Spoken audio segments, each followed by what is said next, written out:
Welcome aboard Progress Report Airlines Flight 005. For those of you joining us for the first time, on behalf of the flight crew headed by Captain Duggins, welcome aboard.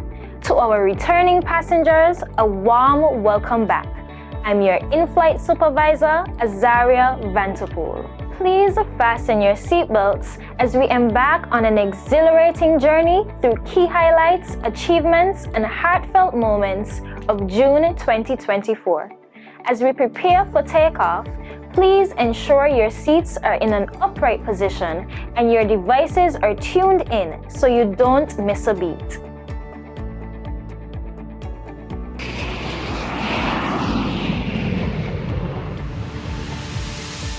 Our journey begins through the expansive fields of agriculture, where major strides have been made by the Ministry of Agriculture, Fisheries, and Marine Resources.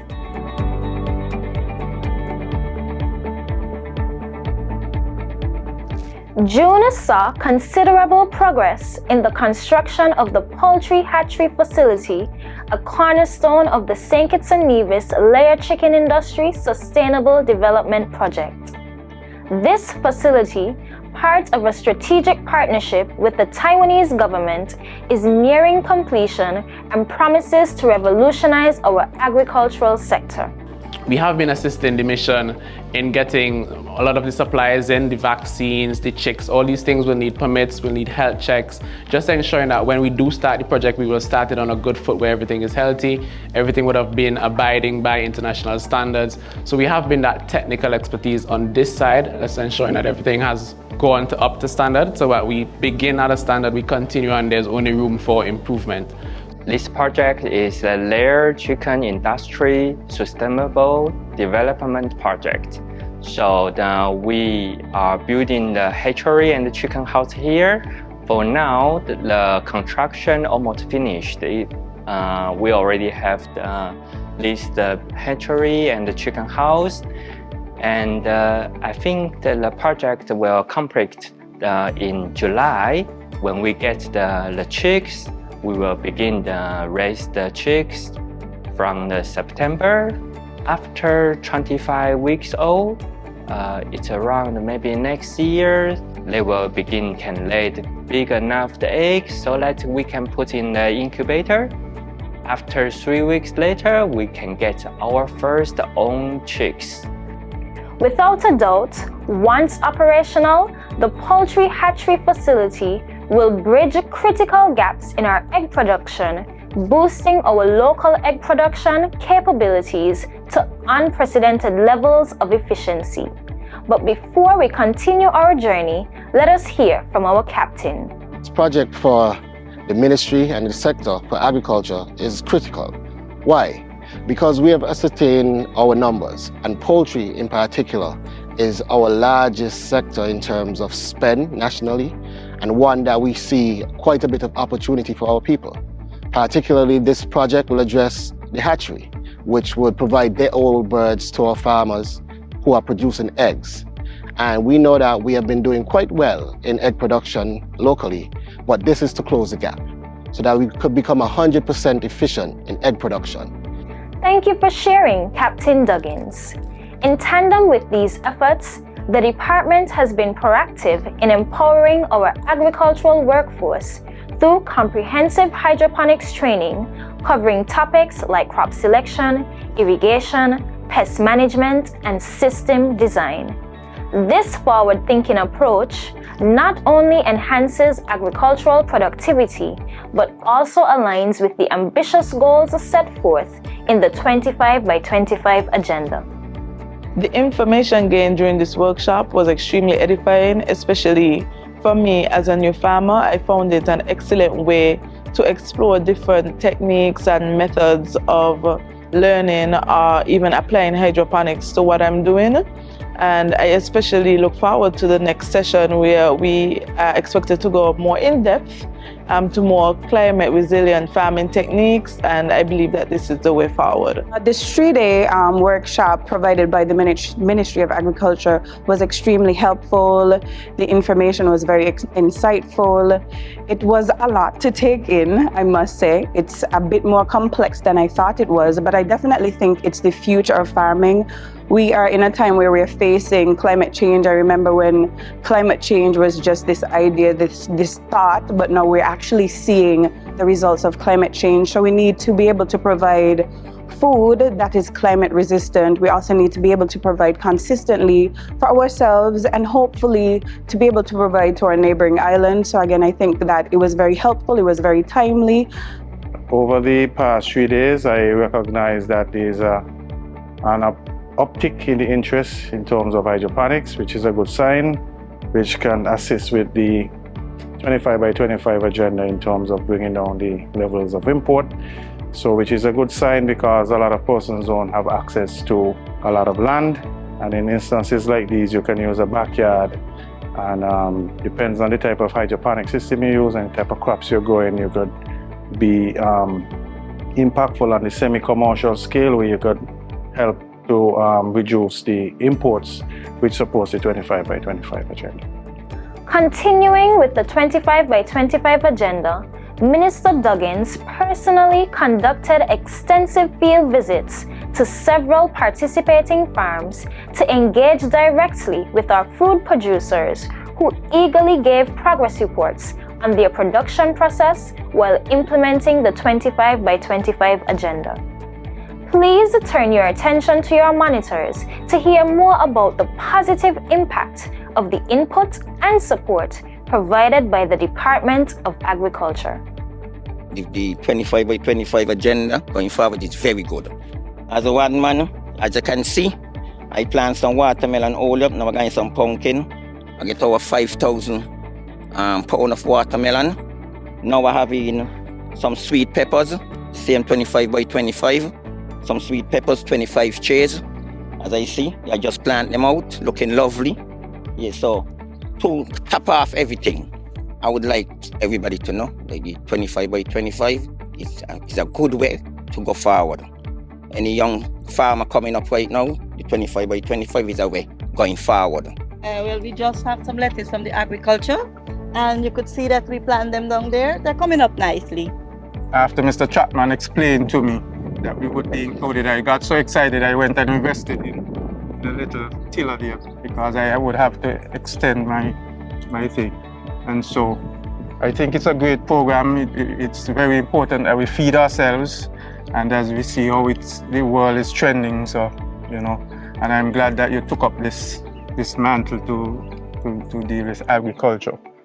I just want to say thanks to the Department of Agriculture for coming on board and giving me the ground covering to make me work more easy and sufficient as a single parent. Thanks. As the empowerment of farmers through fostering sustainable farming practices leads to increased productivity, the department recognizes the need for improved infrastructural support. As part of this comprehensive approach to agriculture, the department is making strides with the installation of 2 ultra-modern storage chills at the Tabernacle Outreach. The installation of these chills will significantly bolster storage capacity, ensuring that the agricultural products are stored and distributed efficiently to meet market demands.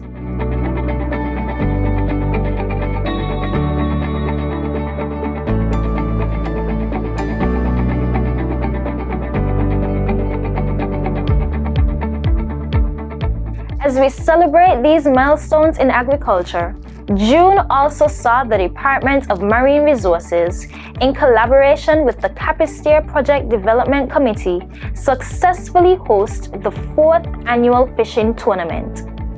This highly anticipated event brought anglers from near and far to display their skills and camaraderie. Amidst live performances by actors and masquerades, musical entertainment by top DJs, and exciting cash prizes, the tournament highlighted our vibrant marine resources and the community's enthusiasm for sport and leisure. It's about bringing the community together. It's about, being family and, being with everyone. It's about being together. Well, fishing is part of our culture. It's something which has been, from since day one. It has been a part of our culture, and we're just basically helping to keep the culture alive. And also it's all about food security. The Department of Marine Resources, they are a partner in this event. They're the ones who are responsible for the weights, the organization, selecting the winners, etc. So we cannot have the tournament without them. So they're very, very important for us. I'm the winner of the shark catching today at the tournament. And he was the biggest shark, and it was a success. Well, it's very important to me because I get to meet a lot of friends and people before who went to the tournament and so I get different species of fish and them kind of thing. The reason why we are doing this is to give back to the fishermen that go out every day and they put their life at risk to put food on our table. So what we do every year, we try to give them like a little back pay. Where they go out, they fish, they come, we give them a prize, and so they'll be able to sell their fish, maybe do the same thing, give somebody maybe in the community, so they could get a little high protein on the table. To culminate our journey through the landscape of agriculture, the month concluded with another standout event, the Agri-Night Market Music Festival Edition. Co-organized by the Department of Agriculture and the Ministry of Small Business, Entrepreneurship and Cooperatives, this event was a celebration of local agripreneurs, small business owners, and vendors. It provided a lively platform for displaying and buying a diverse array of local produce, promoting economic growth and community spirit.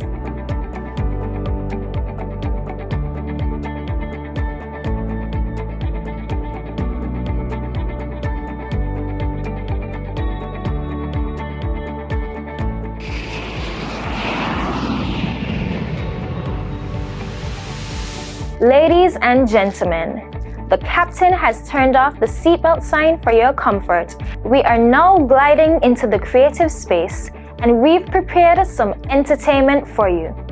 Courtesy of the Department of Creative Economy, we invite you to sit back, relax, and immerse yourself in the rhythmic beats of Heartbeat the Journey drumming recital.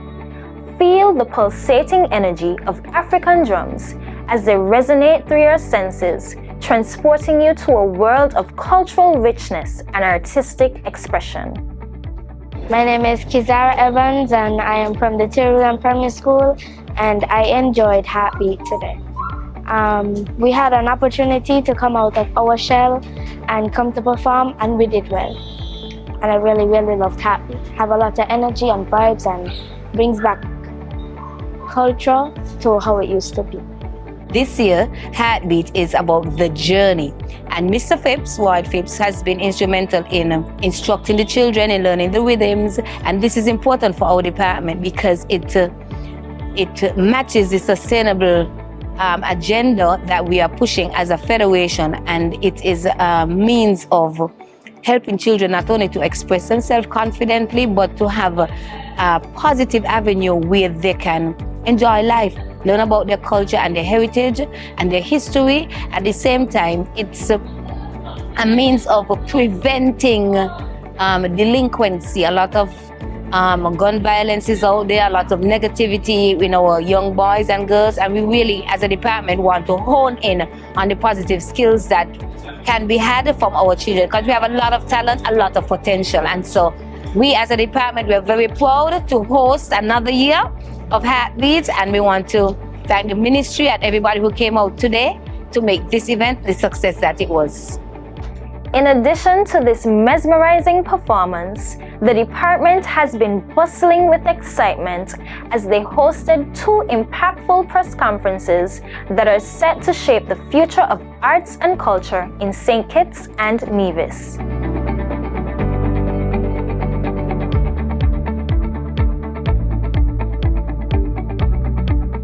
The first unveiled the highly anticipated Carnival calendar 2024-2025 under the theme, There is Only One Place to Be, Sugar Mass 53.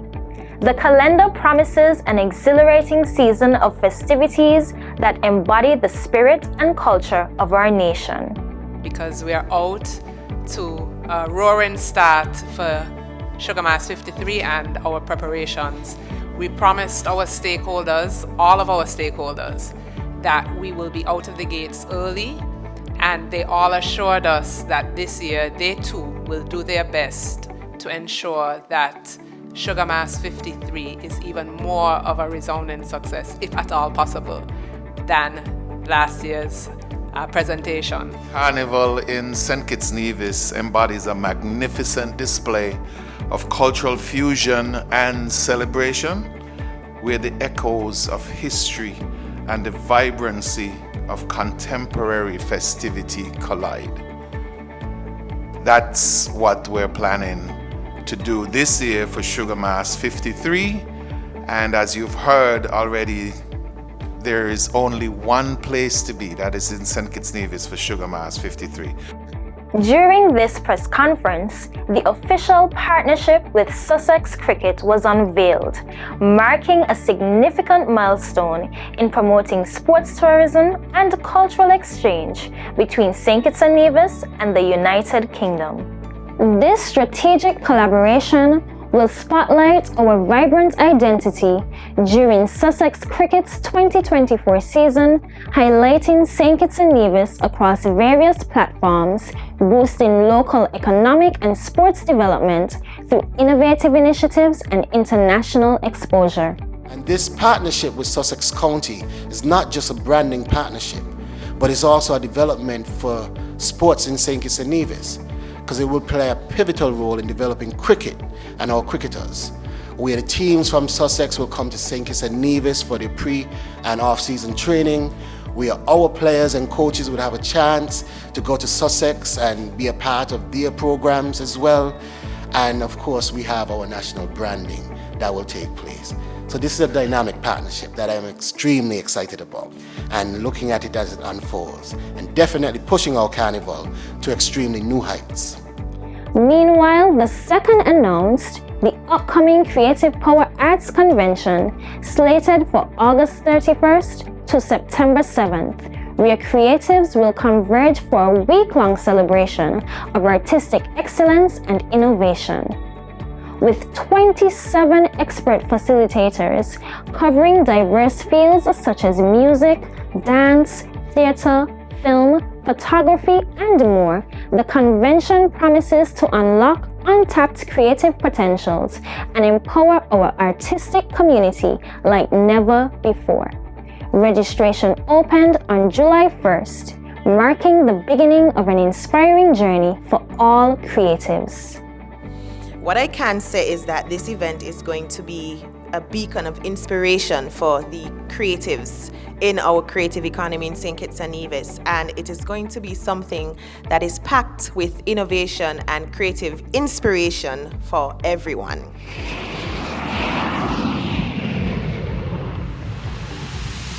Ladies and gentlemen, as we begin our descent, if you turn your attention to the right side of the aircraft, you'll notice we are directly above the sports runway, where the competitive spirit roared back to life in our schools with the eagerly anticipated reintroduction of the primary school netball competition and both primary and high school cricket competitions.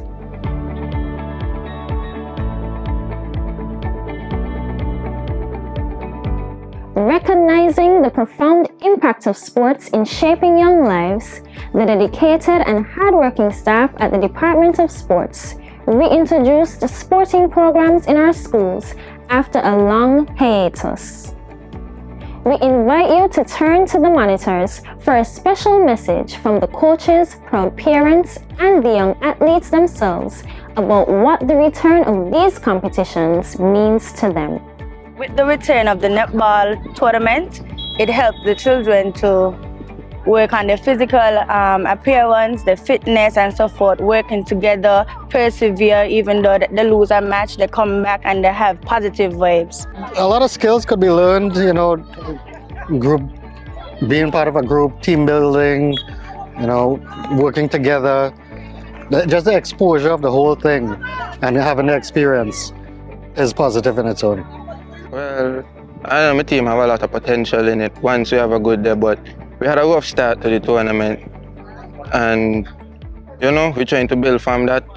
We have a couple of the guys in the team, national players, Leeward Island players, so I have a lot of confidence in my boys and I feel like if we put our heads together and play the cricket we normally just play and we're accustomed to play, we could come to victorious with the Bulls.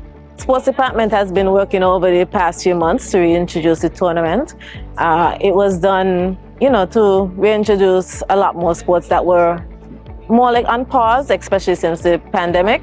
So I think it's been a good effort so far. The players have been enthusiastic, even from the first instance with me telling them about the tournament. They've been enthusiastic with coming out and representing CFP. Development plays a key role, all right?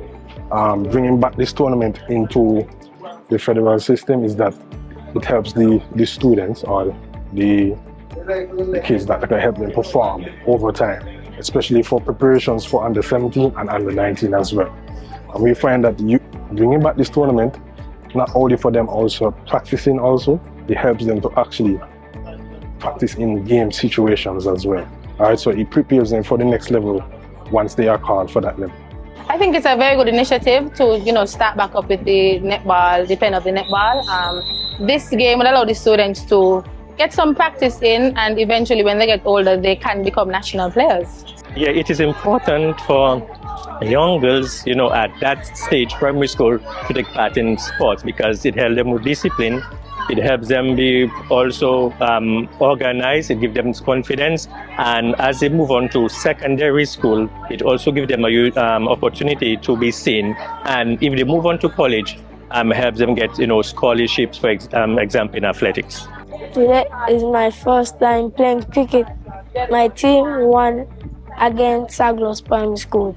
I am very happy and proud.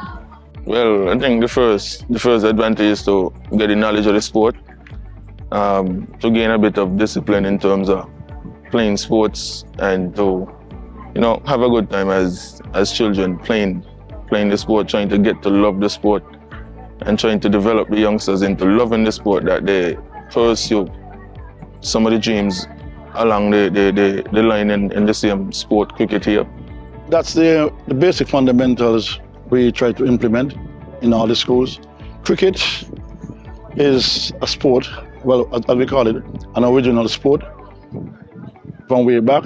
So we try to get cricketers, to get a pool full of cricketers. The nation is a small nation and we need a pool because what would happen, we won't have enough for the youth teams, the under 13s, 15s, 17, 19s, if we don't implement this sort of program early. Cricket is very technical, so you have to get kids as early as 6.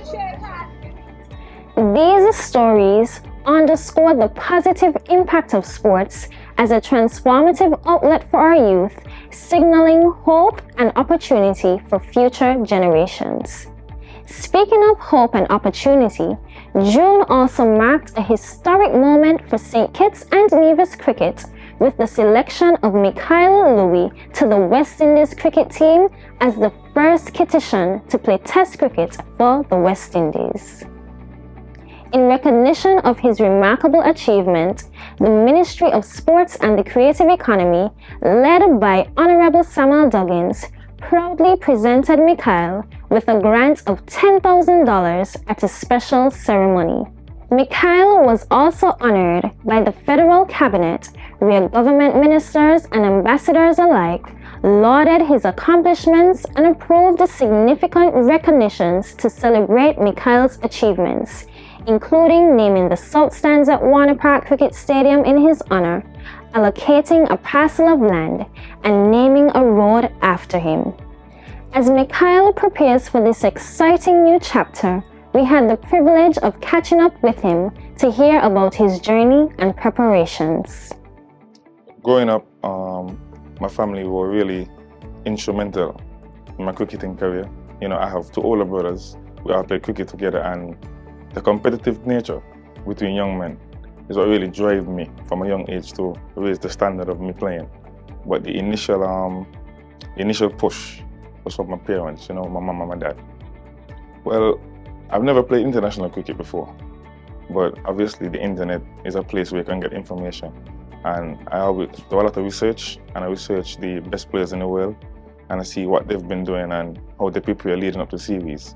And this is something that I try to emulate and do on a daily basis. So I'm training really hard, and with the help of my older brother, Jerickson, Jace Taylor, Cameron Pettyfeather, my father as well, Jerry Louis, they really assist me in this preparation period.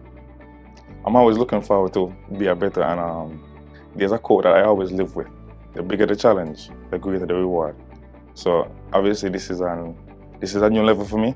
Never experienced it, but I'm looking forward to it and I'm ready.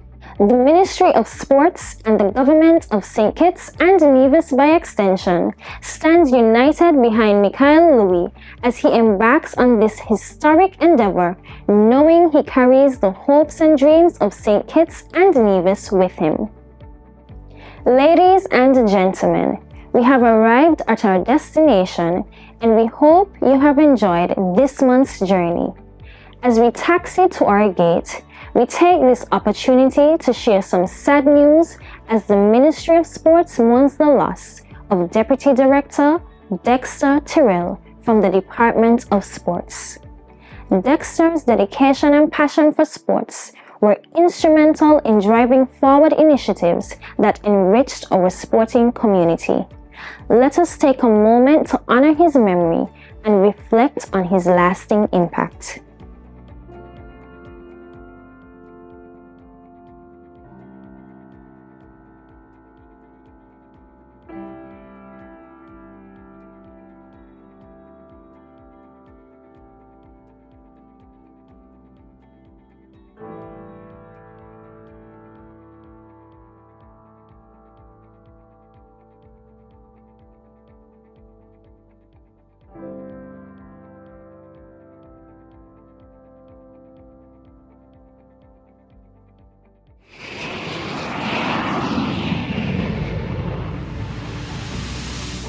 On behalf of the flight crew headed by Captain Duggins, we want to wish the family and friends of Dexter our sincerest condolences, and we dedicate this month's episode in his honor. As our journey through June 2024 ends, we extend our heartfelt gratitude for joining us on this exhilarating ride. Stay tuned for more updates and adventures as Progress Report Airlines continues to highlight the progress and achievements of these crucial ministries shaping St. Kitts and Nevis. Until then, keep soaring high with the spirit of transformation.